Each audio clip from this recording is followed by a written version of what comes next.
అమ్మ నా పేరు శ్రీనివాసరావు అమ్మ. నేనేదో చిన్న చిన్న కంప్లైంట్లు ఇవ్వడానికి అది ఇది అని చెప్పడానికి రాలేదు నేను.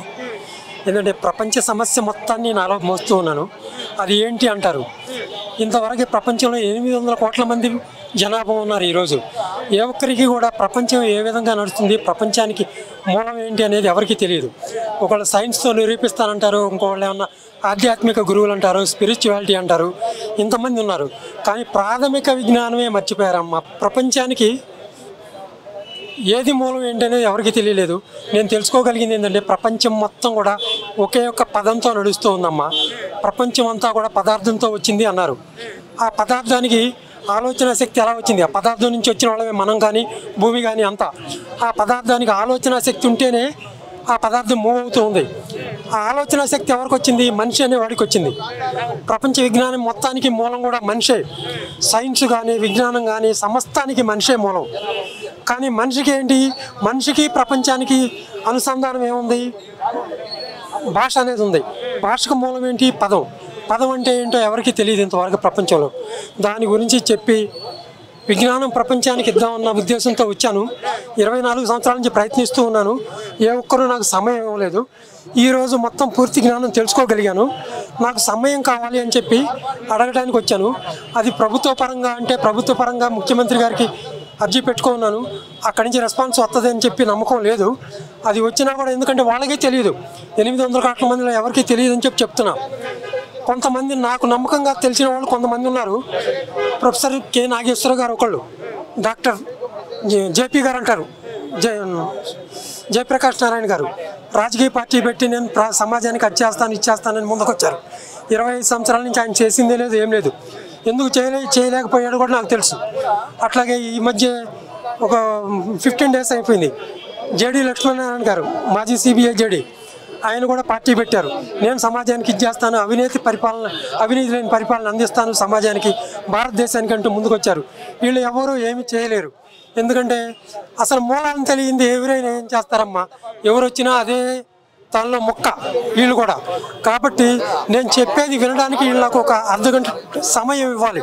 అందరూ కలిసి నేను వివరిస్తా. నేను వివరించిన దాన్ని తప్ప రైటా అని చెప్పి తెలుసుకోగలిగితే చాలు. దాన్ని ప్రపంచానికి అందరం కలిసి ఒక ప్రణాళికాబద్ధంగా సమాజానికి ప్రపంచానికి ఇవ్వవచ్చు. భారతదేశాన్ని ప్రపంచ గురుపీఠంపై కూర్చోబెట్టవచ్చును. ఇంకోటి మోడీ గారు వచ్చారు, విజ్ఞానం చంద్రయాన్ 1, 2, 3, 4 అని చెప్పి పెట్టుకొచ్చారు. ఇప్పుడు ఏం సాధించారమ్మా? 800 మంది 600 మంది సైంటిస్టులు ఉండి 1000 కోట్లు ఖర్చు పెట్టేసి చంద్రుడి మీదుగా జెండా పాతారు. ఓకే, అది ఇప్పుడు ఉపయోగమా? లేదు. ప్రస్తుతం ఉపయోగం ఏంటి? సమాజానికి విజ్ఞానం కావాలి.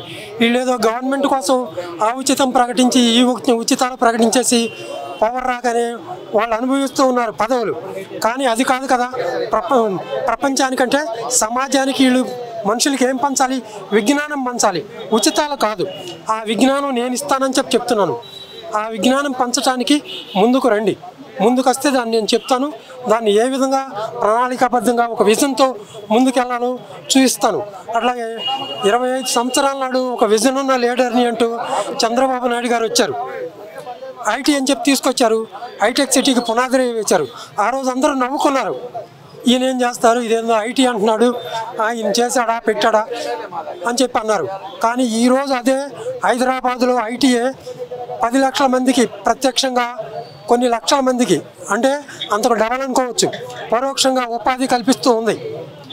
ఆయన 25 సంవత్సరాల నాడు వేసిన పునాది రాయి ఈరోజు ఎంత విధిగా అందరికీ ఉపాధి కల్పిస్తుందో అది తెలుసుకుంటే చాలు. నేను చెప్పబోయే దాని గురించి కూడా ఆలోచించండి. ఈరోజు నేను ఒక విజన్ పెట్టుకున్నాను, 2050 అని. 2050 అని ఎందుకు పెట్టుకున్నాను? మనకు స్వాతంత్రం వచ్చింది 47లోనే, 1947లో. కానీ మన రాజ్యాంగాన్ని ఎప్పటి నుంచి అమలుపరుచుకున్నాము? 1950 నుంచి అమలుపరుచుకున్నాను. 1950 జనవరి 26 నుంచి. అట్లాగే నేను 2050 అని పెట్టుకున్నా. అంటే మన రాజ్యాంగం అమలుపరిచిన సంవత్సరం దాకా పెట్టుకున్నా. అప్పటికి ఇంకా 26 సంవత్సరాలు ఉంది. ఆ 26 సంవత్సరాల లోపు నేను ఇచ్చిన విజ్ఞానాన్ని ప్రపంచానికి అందించగలిగితే ప్రపంచం మొత్తం కూడా సోషల్ హెల్త్ అండ్ పీస్, అంటే సామాజిక సమస్యలు లేని సమాజంగా తయారు చేసుకోవచ్చు. అది ఎట్లా ఏంటంటే పదము అనేది మనం కరెక్ట్గా వివరించగలిగితే సమాజానికి ముందర మేధావులు తెలుసుకోగలిగితే. ఈరోజు మీడియా ఎంతో డెవలప్ అయి ఉంది. మీడియా ద్వారా సమాజానికి అవగాహన కల్పించవచ్చు. సమాజానికి అవగాహన కల్పిస్తే ఈ విజ్ఞానం అనేది ఫాస్ట్గా స్ప్రెడ్ అయిపోతే సమాజంలో ఏ విధంగా స్ప్రెడ్ చేయాలి అనేది కూడా ఒక ప్రణాళిక ఉంది నా దగ్గర. ఆ ప్రణాళిక ప్రకారం మనం ముందుకెళ్తే నెక్స్ట్ ఒక 3 తరాలు వేసుకోవచ్చు. 3 తరాలు అంటే ఒక్కొక్క తరం 10 years చెప్పుకుంటాం మనం, అంటే 30 సంవత్సరాలు. ఇది 30 సంవత్సరాలు, రాబో 30 సంవత్సరాల ప్రణాళిక నాది. ఈరోజు బీజం వేస్తే ఆ రోజుకి శాంతి భద్రతలు మొత్తం సక్రమైన పద్ధతిలో వచ్చి సామాజిక సమస్యలన్నీ రూపుమాపి విశ్వశాంతి సౌభాగ్యాలకు పునాది రాయపడుతుంది అని చెప్పి విజ్ఞప్తి చేస్తూ ఉన్నాను. ఒక్కటి మాత్రం చెప్పదలుచుకున్నా, జయప్రకాష్ నారాయణ గారు కానీ, ప్రొఫెసర్ నాగేశ్వర్ కానీ, ఆంధ్రజ్యోతి ఎండి రాధాకృష్ణ గారు ఉన్నారు. ఏదో పెట్టేసి ఎంగిస్తానని చెప్పి ఆ కాలేజీలు తిరిగి ఈ కాలేజీ తిరిగి విద్యార్థుల్ని పిల్లల్ని మీరు చెప్పండి, మీరు వస్తే ఏం చేస్తారు, వాళ్ళేం చెప్తారు. పరిపక్వత లేని విజ్ఞానం. ఇంకా ముందర ఈయనకే లేదు. ముందర ఏదన్నా చెప్తానంటే ఎవరికన్నా అపాయింట్మెంట్ ఇవ్వాలి కదా. నేనేనో పెద్ద అని చెప్పి సింహాసనం మీద ఉన్నానని సింహాసనం పోజులు కొట్టుకుంటూ అహంకారానికి పోతే ఉంటుందా? అహంకారానికి పోయిన కేసీఆర్ కేటీఆర్ ఏమయ్యారు? మనం ప్రత్యక్షంగా చూస్తున్నాం 4 రోజుల నుంచి. అదే గతి వీళ్ళకు కూడా పట్టుద్ది. కాబట్టి ప్రొఫెసర్ నాగేశ్వర్ గారైనా, జయప్రకాష్ నారాయణ గారైనా, గోగినేని బాబు గారైనా కూడా, అట్లాగే రాధాకృష్ణ గారైనా నాకు ఒక అర్ధగంట సమయం ఇవ్వండి, నేను వివరిస్తాను.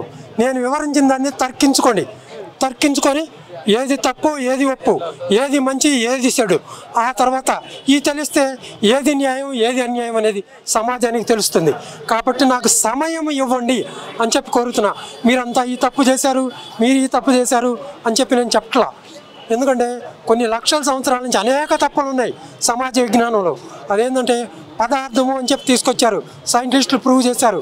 పదార్థం ఏంటంటే 3 రకాలని చెప్పి చెప్తున్నారు, ఘన పదార్థము, ద్రవ పదార్థము, వాయు పదార్థం అని. అది కూడా తప్పే. పదార్థం రెండే పదార్థాలు ఉన్నాయి. ఒకటి 2 ఏంటంటే, ఒకటి పదార్థము, 2 పదార్థం కాంతి. పదార్థం ఏంటి, పదార్థం కాంతి ఏంటి అంటే కంటికి కనపడేది, కంటికి కనపడంది. కంటికి కనపడేది ఏది? ఘన పదార్థం, ద్రవ పదార్థం అనేది మన కంటికి కనపడుతూ ఉంటుంది. ప్రత్యక్షంగా అందరం చూస్తున్నాం. ఈ విశ్వం మొత్తం దాంతోనే మనం చూస్తూ ఉన్నాం, కనపడుతుంది. కంటికి కనపడని పదార్థం ఏంటంటే గాలి, వాయువులు అంటే అనేక గ్యాసెస్ ఉన్నాయి. అది కంటికి కనపడంది. అది పదార్థం కంది. మ్యాటర్ అండ్ యాంటీ మ్యాటర్ అంటారు దీన్ని ఆంగ్లంలో చెప్పాలంటే.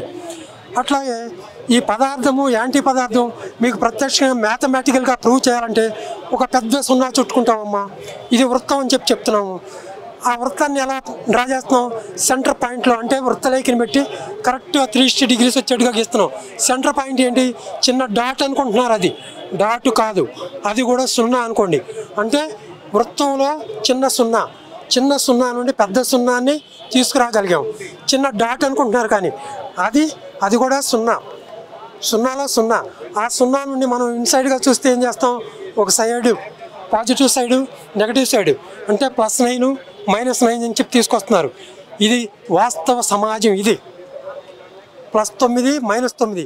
+9 అనేది మనకు కనపడుతూ ఉంటుంది. ప్లస్ అనేది, నెగటివ్ అనేది కనపడదు ఎవరికి కూడా. అది యాంటీ మ్యాటర్. +9 దాకా కనపడేది మ్యాటర్. పదార్థం కానిదానికి ఈ తేడా తెలుసుకోగలిగితే ప్రపంచ విజ్ఞానం మొత్తానికి కూడా మనం పరిష్కారం చూపించుకోవచ్చును. వాస్తవమే తెలియదు ఇంతవరకు. ముందర ప్రపంచం మొత్తం 2తో కూడుకొని ఉంది. 2తోనే సమస్తం జరిగిపోతుంది. ఆడ మగ, విత్తు ముందా చెట్టు ముందా, పగలు రాత్రి, ఈవెన్ మన పుట్టుక చావు అని చెప్పి ఇంతవరకే తెలుసుకోగలిగారు. కానీ వీటికి మూలం ఏంటి అంటే ఆ లోపల ఉన్న -+కి మూలం ఏంటి అంటే 0. అంటే ఈ 1 నుంచి 9 దాకా నంబర్లు ఎక్కడ ఉంటాయి? 0లోనే ఉంటాయి. అంటే పూర్ణంలోనే ఉంటాయి. పూర్ణం అనేది విశ్వం.